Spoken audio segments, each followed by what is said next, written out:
इस दौर का नहीं है, वो उस दौर का उस्ताद था जो कंधे पे पोटली रख करके अपने शागिर्दों के लिए भीख मांग करके जमा करता था। कभी सोचा है? कभी नहीं सोचा है। आप क्या सोच रहे हैं? उस्ताद ऐसे ही बन जाता है। उस्ताद बनने के लिए दीन के खातिर अपनी इज्जत की भी कुर्बानी देनी पड़ती है। हमने कितने हराम खोरों को देखा है। ये जो हाफिज और आलिम है उसको जूती का नोक समझते हैं, लेकिन याद रखना ये वो लोग हैं, अगर ये ना हो तो तुम्हारा निकाह भी जायज ना हो। ये वो लोग हैं, अगर ये ना रहे तो तुम्हारा जनाजा पढ़ाने वाला कोई ना हो। ये वो लोग हैं, अगर ये ना रहे तो कब्रिस्तान से गुजरे तो तुम्हें जन्नत का सर्टिफिकेट देने वाला कोई ना हो। ये वो लोग हैं जो कुरान इलाही पढ़ करके तुम्हें जन्नती बनाते हैं। इसका इंसान मानना चाहिए। बच्चा पैदा हो तो मौलाना की जरूरत है, शादी हो तो मौलाना की जरूरत है, और मरे तो मौलाना की जरूरत है। फिर भी 10,000 5,000 दे करके निपटाने की कोशिश है। अभी सोचा इन हाफिज और आलिम के दिलों पे गुजरता क्या है। आज हमारी कौम जो है 30,000 40,000 में उसका घर का पूरा खर्चा नहीं निकलता, लेकिन ये वो आलिम दीन है जो घर की परवाह नहीं करता है बल्कि रसूल की शरीयत की परवाह करता है। 5,000 मिले तो भी अल्हम्दुलिल्लाह, 10,000 मिले तो भी अल्हम्दुलिल्लाह। और अल्लाह का फजल है कि 10,000 में इसकी दुनिया भी समझ आती है, आखिरत भी समझ जाती है। कभी सोचा? जरूरत इस बात की है हमें। मैं 1 साल से मदरसे में रहा और जो सदर सेक्रेटरी था, इतने बड़े हरामखोर शराबी कबाबी, वो सोचा था कि ये बैठा करके जो है बैठ के रहेंगे और ये चंदा कर करके ला देंगे। तुम्हारा बाप का गुलाम है?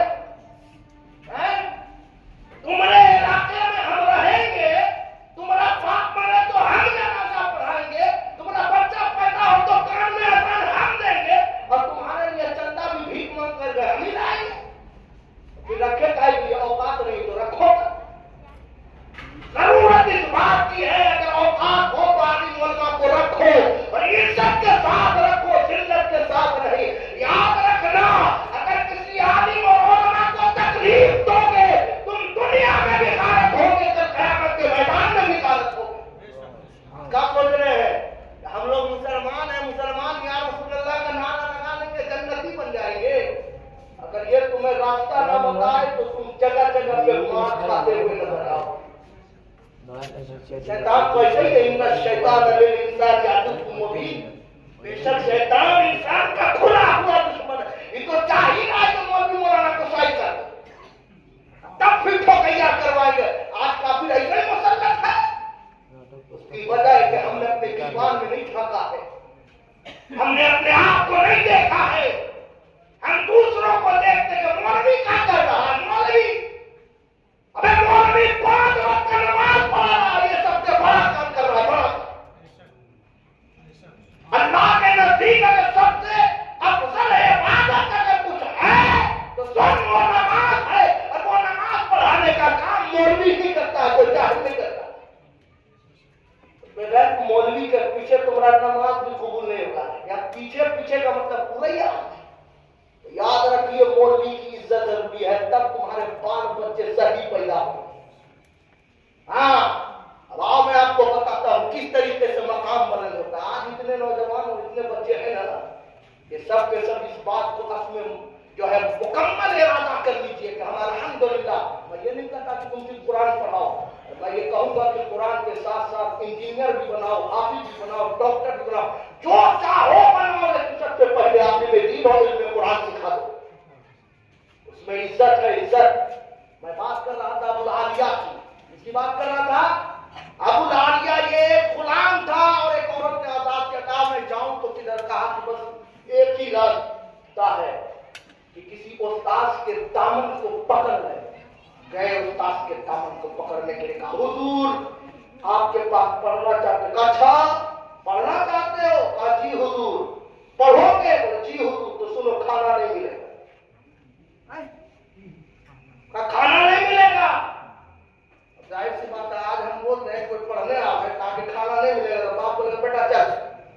पंचर ठीक कर रहा है, चल पंचर बनाना, फटफटिया ठीक करना, यही ठीक है। खाना नहीं मिले तो भूख लगे, मेरा बेटवा मर जाएगा, है यही सोचेंगे ना। लेकिन याद रखना, वो उस वक्त के लोग थे जो सब्र करने वाले थे। उनको पता था कि आज परेशानी है तो कल आसानी होने वाली है। ये गुलाम है तो पूरी जिंदगी गुलामी की है, अब वो इल्म हासिल करना चाह रहा है। कहा कि खाना नहीं मिलेगा, कहा ठीक है हम भूखे रह लेंगे लेकिन पढ़ा दीजिएगा। कहा पढ़ा दे, तो तुम लोग का पढ़ा नहीं मिलेगा। कहा ठीक है हम बरहाना रह के पढ़ेंगे लेकिन पढ़ा दीजिएगा। कहा पढ़ा दे। अब वही है अबुल आलिया, क्या नाम है, अबुल आलिया वक्त का गुलाम था। अब एक वक्त ऐसा आया है कि वो वक्त का इमाम बन गया। बचल के बोलो, वक्त का इमाम बन गया है। और ऐसा वैसा इमाम नहीं, अरे वो जो बसरा का गवर्नर हजरत अब्दुल्ला हजरत अब्बास थे, वो बसरा के गवर्नर हैं हजरत अब्दुल्ला इब्न अब्बास। वो जो ही गए और वो अपनी सल्तनत में बैठे हुए, और जाहिर सी बात है बादशाह बैठता कहाँ है, जरा जोर से बोलिए कहाँ बैठेगा। अभी हम आलिम है ना, आलिम है ना। नारे तकबीर, नारे रिसालत, हज़रत मौलाना सरफराज, नारे तकबीर। तो आलिम को आपने कहाँ बिठाया, जोर से बोलिए, कुर्सी पे बैठाया। आप कहाँ बैठे, कुर्सी पे बैठे। तो हम हो गए बादशाह, आप लोग हो गए वजीर। दोनों कुर्सी वाले हैं ना, अरे दोनों कुर्सी वाले हैं ना। ये अलग बात है कि ये कम से कम 5,000 का होगा तो वो 2,000 का। तो उसका फर्क क्या हुआ, वो इल्म की बरकत है। जैसा इल्म हासिल करोगे वैसा ओहदा मिलेगा। मजल में बोलो, जैसा इल्म हासिल करोगे वैसा ओहदा मिलेगा। हज़रत अब्दुल्ला इब्न अब्बास कुर्सी बादशाह पे बैठे हुए हैं। इतने में अचानक से यही मजमा है, समझ लीजिए, मैं समझाने के लिए बोल रहा हूँ, मैं तो धुन में भी तकरीर कर सकता हूँ, समझाने के लिए बोल रहा हूँ। मैं समझ रहा हूँ कि आप लोग मेरी बात समझ रहे हैं। यही मजमा है और यही वजीरों का जो है चुरमुट है। और अचानक से गुलाम था अपने वक्त का और आलिम दीन बन जाता है। इसी रास्ते से आ रहा है। जब तक वो गुलाम था उसकी कोई अहमियत नहीं थी, कोई पूछने वाला नहीं था। लेकिन जो ही वो आलिम दीन बना, वक्त का इमाम बना, वो करीब आ रहा है। वक्त का जो गवर्नर है हज़रत अब्दुल्ला इब्न अब्बास अपनी कुर्सी को छोड़ करके सीने से लगा रहा है और कह रहा है लोगों सुनो, ये वक्त का गुलाम था लेकिन इसने इल्म दीन हासिल किया। अब ये हमारा इमाम हो गया है। अब इसका मकाम नीचे नहीं रहेगा बल्कि हमारे बराबरी में रहेगा, बराबरी में रहेगा। नारे तकबीर, नारे रिसालत, मसलक आला हज़रत, नारे तकबीर। बात समझ में आ रही मेरी? वक्त का इमाम बन गया और गवर्नर सीने से लगाया। यही वजह है कि मुसलमान अगर इल्म हासिल कर लेगा, चाहे वक्त का बादशाह क्यों ना हो, वो भी झुकने पर मजबूर हो जाएगा। लेकिन हम तो सोचते हैं कि बस वही चोरी वही चमारी, उसी में हमारी जिंदगी है। ऐसा कुछ नहीं है। जिंदगी जीना है तो इबादत गुजारों के साथ रह करके गुजारो। जिंदगी जीने का भी लुत्फ मिलेगा।